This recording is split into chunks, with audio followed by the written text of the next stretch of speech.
Hello, I'm Brian Fox. Welcome to I Hate Rock Music. And this is a video I've been really looking forward to because I think this band is one of the most unusual and creative and extremely talented bands that I talk about. And they continue to be obscure, but a lot of collectors are finally finding out about them. And I think everyone who hears the band Space Opera has to be surprised and amazed and in love with the record. Album that came out in 1973 on Epic Records. And what a saga for this group. They started out, Eddie Lively and Scott Frazier were in a band called the Mods, and they, of course, were influenced by the Beatles and the Rolling Stones and created a regional following down in Fort Worth, Texas. And that's one of the other things that's interesting about space opera, is that a lot of people have assumed they were from Canada because some of the recording of their album was done in Canada.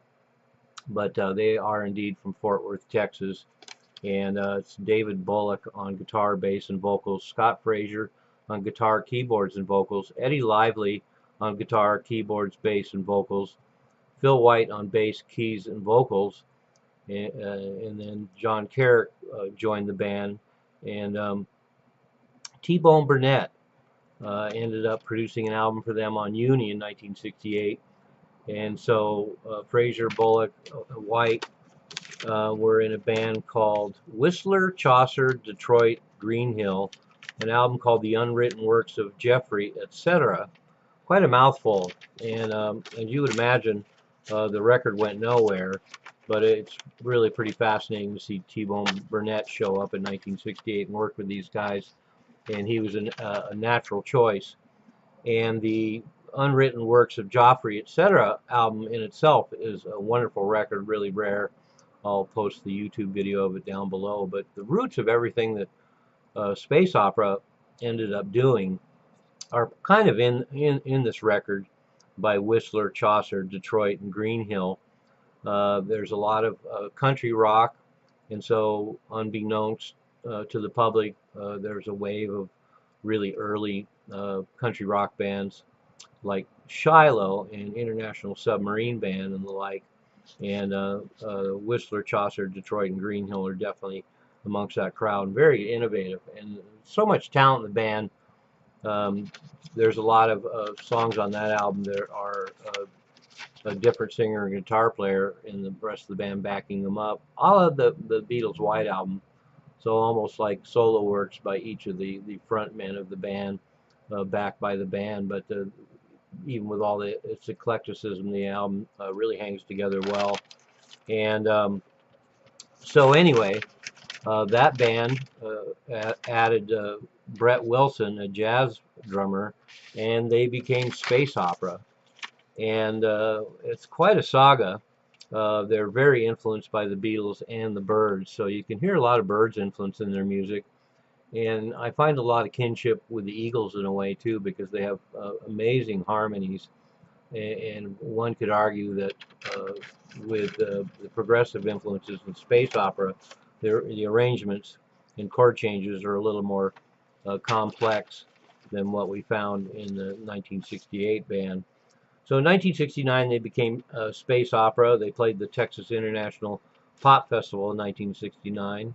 And of course, we know that Led Zeppelin played that festival as well. So somewhere out there might be a board tape of Space Opera playing at that festival.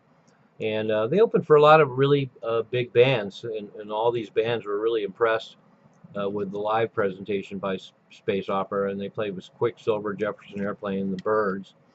And then they went and did a lot of demos over the years. So they became Space Opera in 1969, and by 1969-70, they auditioned for Warner Brother, and a set of demos were recorded. And then they ended up moving to New York, and they recorded a whole another set of demos called the Exit 4 demos. And so they eventually got signed by Columbia Canada. And for some reason, there was a lot of labels interested in the band, but they only managed to get exactly what they wanted from Columbia Canada. And so in 1972, well, by 71 actually. They were signed to Columbia Canada, recorded the album in Canada, in Toronto, and they were given full creative freedom to do the record, which is really unusual for the time. But as everyone has talked about, as I've read all this information about space opera, the level of musicianship and songwriting in the band was staggering, and everybody had a lot of high hopes for this band.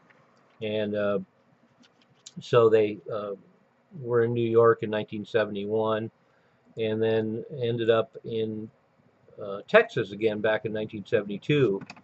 And so we have all these delays. They played a number of notable live shows in the U.S., but then set about creating a custom sound system because on top of being staggering musicians, they were perfectionists as far as sound, and so they were having a custom sound system built for touring, and it just didn't come together fast enough. And so the Columbia Records actually released the album on Epic as far forward as 1973.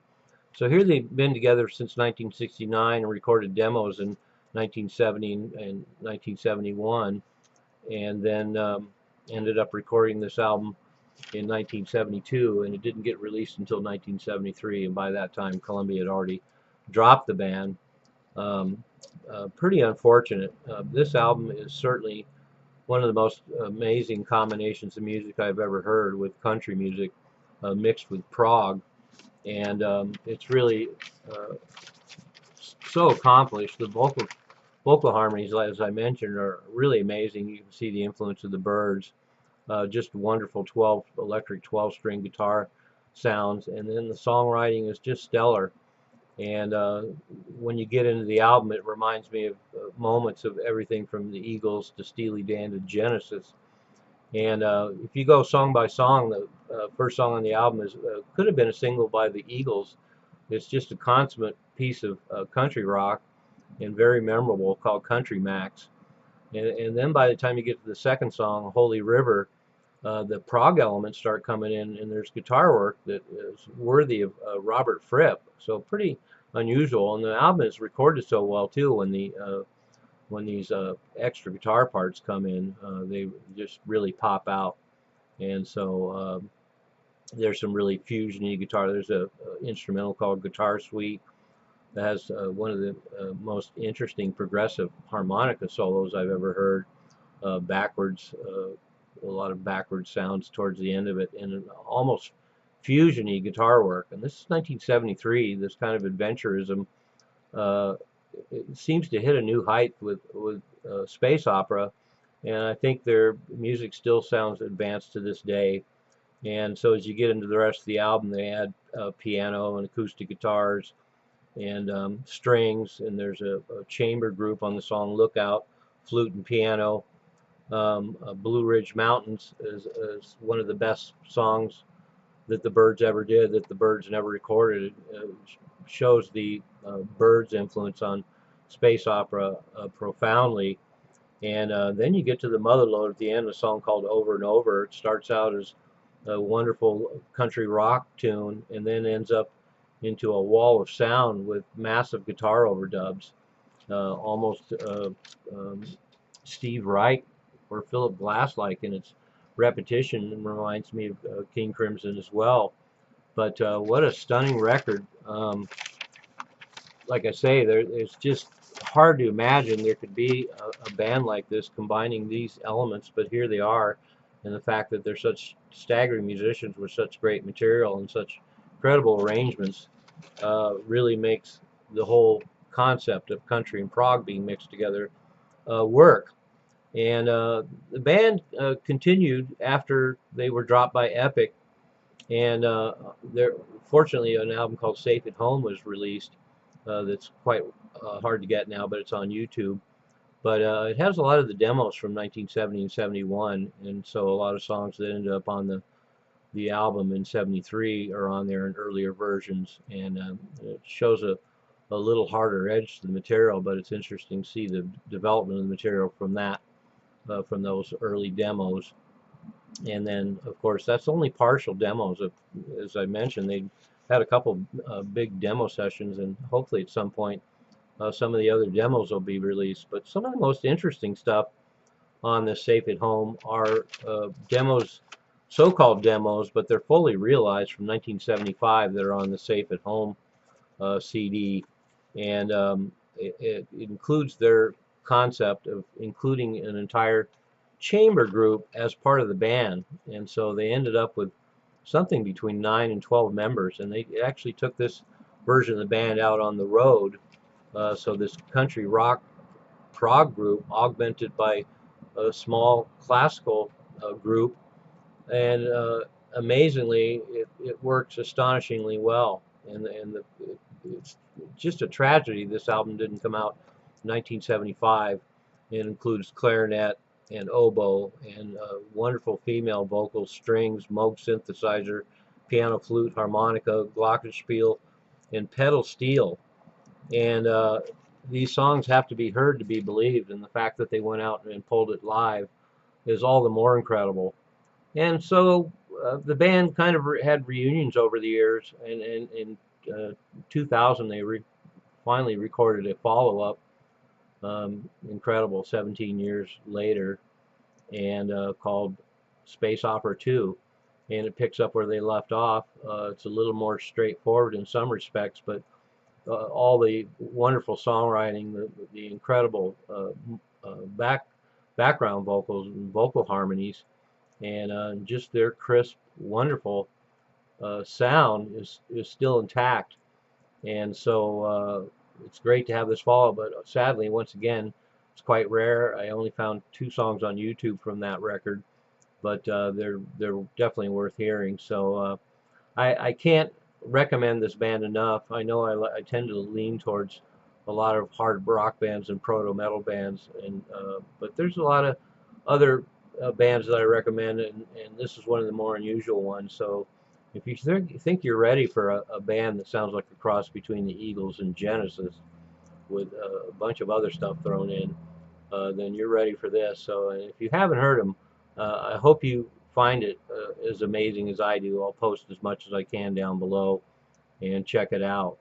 But like I say, of all the obscurities I've talked about over the 200 videos I've done the last year, this might be one of my favorites. And what a tragedy that a band of this caliber that everyone had so much expectations of, with stunning singing, stunning vocal harmony, stunning guitar work, stunning arrangements, check all the boxes and then some. One of the greatest obscure bands of all time for my money, and what a wonderful hybrid. So thanks for watching. I hope you check out Soap Opera. I hope you I hope you check out Space Opera, and I hope they blow you away. I hope you get it. I'm Brian Fox. Thanks.